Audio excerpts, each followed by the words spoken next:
All right, deep dive fans, ditch the scuba gear this time around. We're trading it in for some finely tailored suits because we are heading into Gotham's underworld for HBO Max's The Penguin. Ooh, okay. You got the lowdown on that YouTube review making the rounds.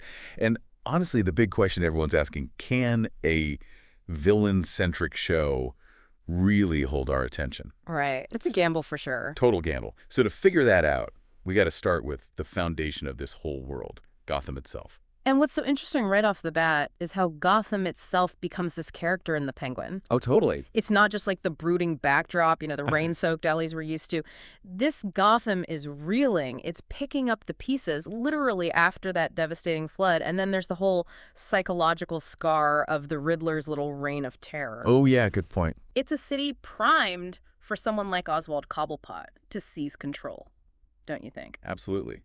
And speaking of Penguin, our YouTube source could not get enough of Colin Farrell's performance in this first episode. Really? Even better than the Batman. He claims it's even better than the film. Mm-hmm. And it's not just about Farrell disappearing into the role or anything like that. The reviewer was specifically impressed with this fascinating blend of menace and almost awkwardness Farrell brings to Penguin. Oh, interesting. He's not just a ruthless mobster, you know. There's this vulnerability there, too, a desire to be liked that makes him strangely relatable. That's a really good point, because you're right. Penguin's ambition is so obvious, but it's always mixed with these almost endearing fumbles. He wants that respect, maybe even fear, but he's still trying to figure out how to get it. It's like watching one of those tightly wound coils. You know it's going to spring, but you have no idea which direction it'll go. It's that unpredictability that makes this so compelling. And it's not just Penguin. The reviewer was also blown away by how much depth the show gives to Penguin's crew. These aren't just background thugs. They've got their own ambitions, their own messed up moral codes. It's classic Batman, isn't it? That blurred line between good and evil. Absolutely. And the reviewer used Victor as a perfect example. Remember him? Oh, yeah. How could I forget? He's that henchman who's both Penguin's biggest asset and his potential downfall. So eager to please, but way in over his head. Recipe for disaster. 100%. It's like that constant tension, that feeling something's going to go wrong, and you just can't look away. And it's like that for all of Gotham, right? Simmering with potential, but one wrong move and the whole thing boils over. Because let's be real, Gotham's got a lot brewing beneath the surface. Carmine Falcone might be gone, but you've got his kids, Alberto and Sofia, vying for control. You've got Sal Maroni pulling strings from prison. And let's not forget the whispers of the Riddler's legacy still floating around.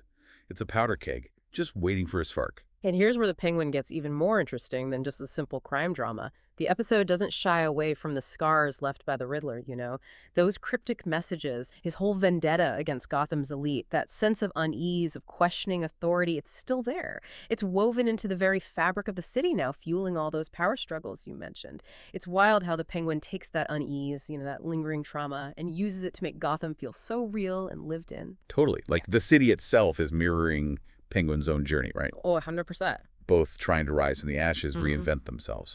But those scars, they run deep. Yeah.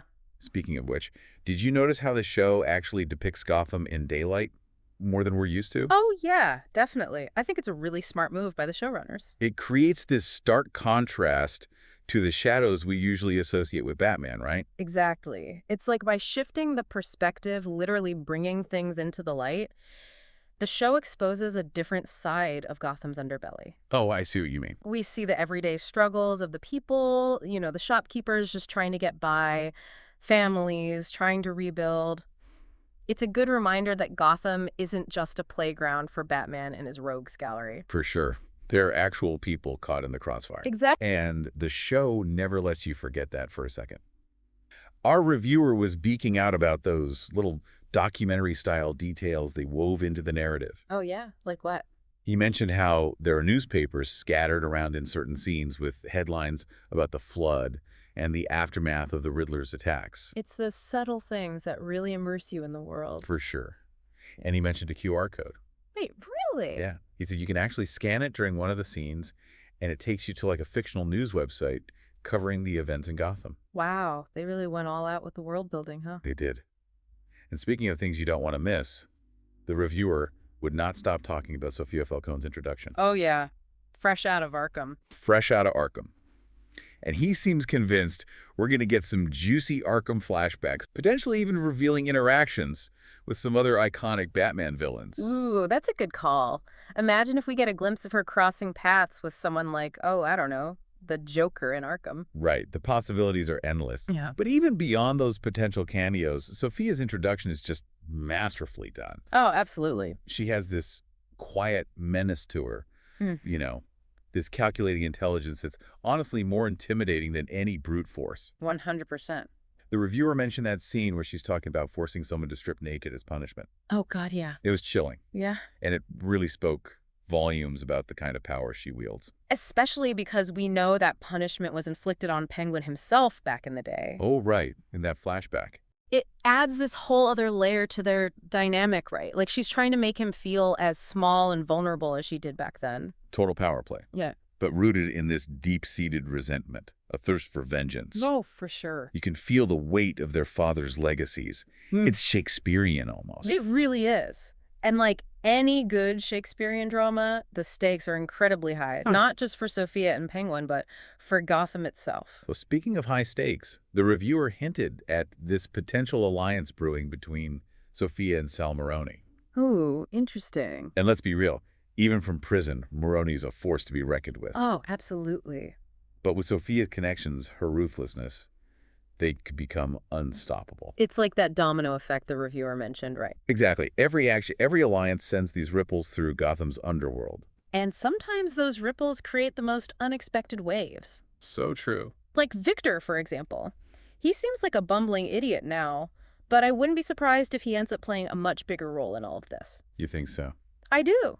The reviewers seem to think so too, and that's what makes the Penguin so gripping. You never know who's going to rise to the top or who's going to be taken down. It keeps you guessing.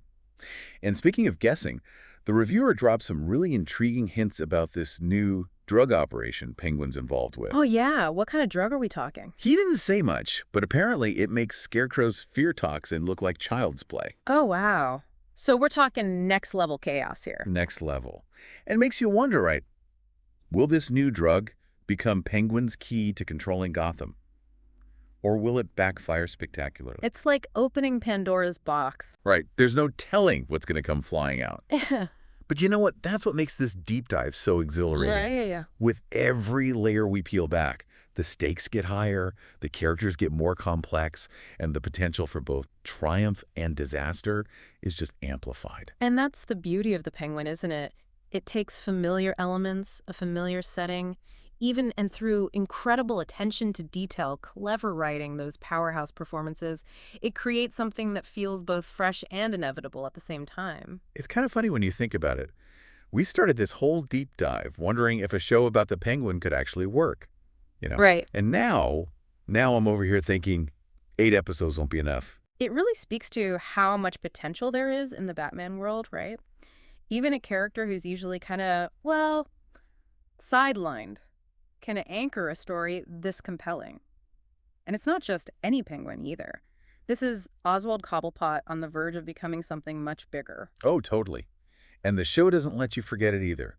Our reviewer kept mentioning how Penguin's look is changing too. Oh, really? How so? Well, he's not rocking the full-on monocle and top hat just yet, but you see those elements starting to appear. Oh, that's clever. It's like they're subtly hinting at the Penguin we all know is coming. It's all in the details, isn't it?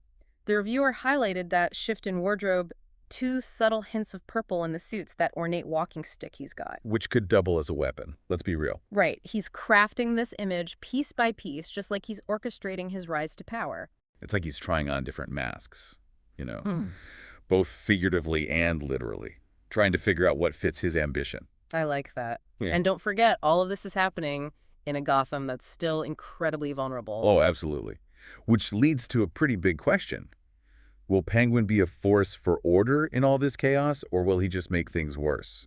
$1,000,000 question right there. Our reviewers seem to think that Penguin actually believes he's doing what's best for Gotham. Really? Even with all the less than legal activities? Well, even then, it's like his methods might be a little rough around the edges, but his heart's in the right place? Maybe. That's what I love about this show, though. Yeah. That moral ambiguity. Totally. He's not just some mustache-twirling villain with a cookie-cutter evil plan. He's a survivor, a product of Gotham, and who knows? Maybe he does believe he's the only one who can fix it. It's a twisted kind of pragmatism. but pragmatism nonetheless.